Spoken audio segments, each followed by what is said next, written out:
Hey guys, today I thought we'd have a look at one of the Lavazza milk frothers, and it's the Lavazza MilkEasy. It's similar in design to an espresso Aeroccino 3, isn't it? In that it has a singular button on the front there, and that controls both cold and hot frothing. The design is designed to be quite compact, and if you look here, it's got a ribbed edge, so it's supposed to be ergonomic. It also has a transparent lid on it. It has a magnetic whisk, but it does do hot milk, hot frothed milk, and also, as we said, cold milk. So let's get it out then and take a look.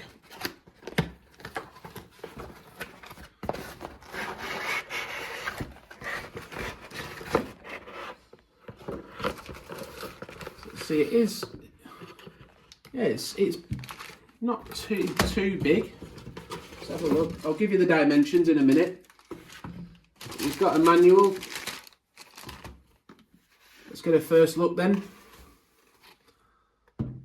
So that's the frother itself. The feel is a matte, smooth plastic. It isn't rubberized or anything like that, and it has a metal effect rim around the top. So we want to do one click of the button if you want froth milk, 2 clicks if you just want hot milk, and if we want to have cold froth, you hold the button down for 3 seconds. The maximum level, by the way, for the 1 click on froth milk is the maximum capacity is 120 millilitres. And on the second click, if you just want warm milk, it's 180 millilitres. So it has a rubber edge around the top to stop any milk overflowing. The whisk is inside. And then if we take a quick look inside the unit, it's got a non-stick coating on the inside as well.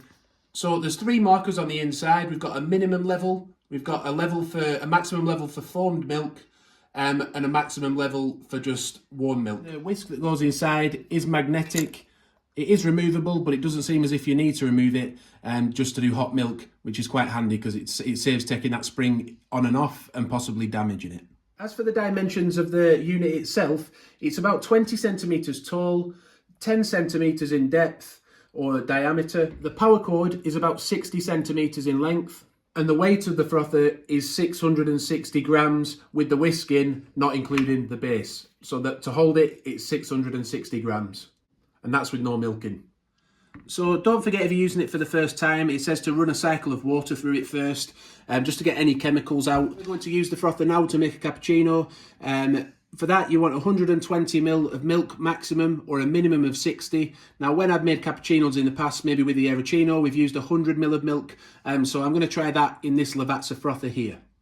If you want in just hot milk, so more latte style, then the maximum capacity is 180 ml for that. And again, the minimum is 60. And if you want in cold froth milk, then we're back to the original settings of 120 millilitres for maximum foam. And 60 millilitres for the minimum.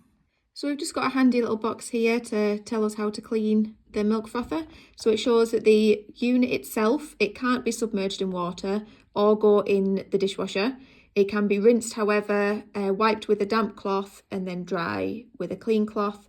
The whisk and the lid can both go in the sink, in the dishwasher, all of the above, and then the base itself, it says that can't be submerged, obviously, with the electrical parts. It can't go in the dishwasher. It can't be rinsed, but you can wipe it with a damp cloth and then dry it with a clean, dry cloth. Yeah, and just an extra little note on that, on the inside, non-stick material, so don't clean it with anything abrasive, as it will scratch it. So I thought it might just be useful to put it next to a machine. So this is the L'or Barista Sublime machine. So we've put roughly 100 ml of milk in, so we're just going to get a shot of espresso to go with that. In fact, though, I'm going to set this off now. So it said 1 click should do the foamed milk.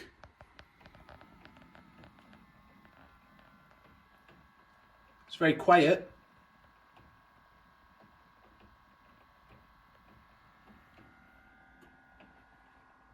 We'll try and see how long it takes as well, by the way, just to pop that on screen, just to give you an idea. But we may fast forward the video. But let's get a shot of espresso going.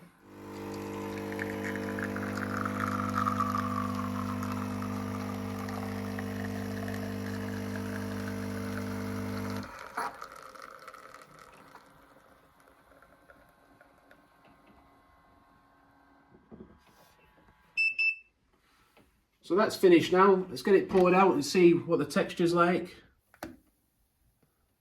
That's nice and creamy, isn't it? It looks nice, although it hasn't really mixed with the coffee very well, has it? So I may be forced to just give that a little stir. I'm going to do that. I'm going to give it a little stir and then have a sip. So it did start to mix a little bit, and when I've stirred it, it's mixed and left quite a big band of froth still at the top. Perhaps it would have been a little less frothy if we'd have used 120 millilitres of milk, but we used 100 ml in the Nespresso Aerocino and we didn't have that issue. So let's have a little sip anyway and see what it tastes like.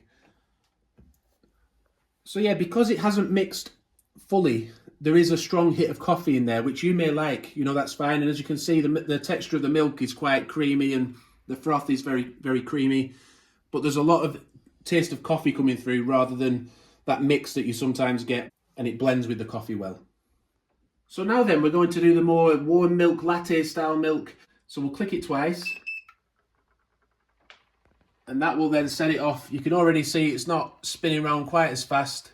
We're also going to check the temperature this time as well. We'll set a shot of espresso going.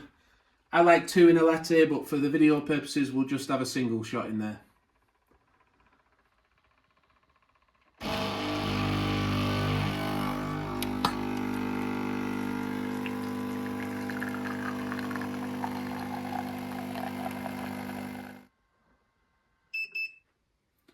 So with the extra 80 ml of milk in there this time, that really did take a long time to froth. Let's get a quick temperature reading. So you can see it is piping hot for this one. 70 degrees, that's quite hot, isn't it? But it didn't taste that hot for the first one, for the cappuccino, so I do feel I should mention that. And let's pour it out, the latte style milk, see what it's like. You can see hardly any froth this time. Maybe a little bit to drop down on top, but that's mixing together much nicer this time, isn't it? Which I was expecting it to do on the cappuccino milk, but it didn't. But let's have a quick taste of that. Let's see if it really tastes hot with the coffee in there.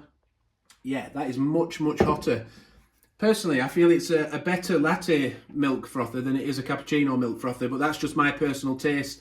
I quite like the Aerochinos, but that's really, really hot. You'll obviously know how you like your coffee. If you like your cappuccino with that bit of separation, then it might work well for you. But that is a nice latte milk and it's very hot. That being said, 180 ml for a latte, if we're getting 2 shots in there, then it would have raised it right near the top of the glass, wouldn't it? But it's not loads of milk, is it? So final thoughts then. For a cappuccino, it could have been a little bit hotter, but we often say that with quite a lot of milk frothers. Also, I would have liked it to have mixed with the coffee a little bit better, but that's just my personal preference. With the latte milk, it was a nice texture of milk. It was very hot, so that's a plus for it, 70 degrees. When it comes to design, it is easy to hold, it's easy to pour, but it's quite heavy. Price-wise, you could get it anywhere between £50 and £70, depending on what offers are available. Like I said, I will link in the description to it on Amazon, so you can check the current price. And that's it. Let us know in the comments what you think. Have you used one of these? Have you owned one? Are you thinking of buying one? Let us know in the comments what you think of the review. Thanks for watching, and bye for now.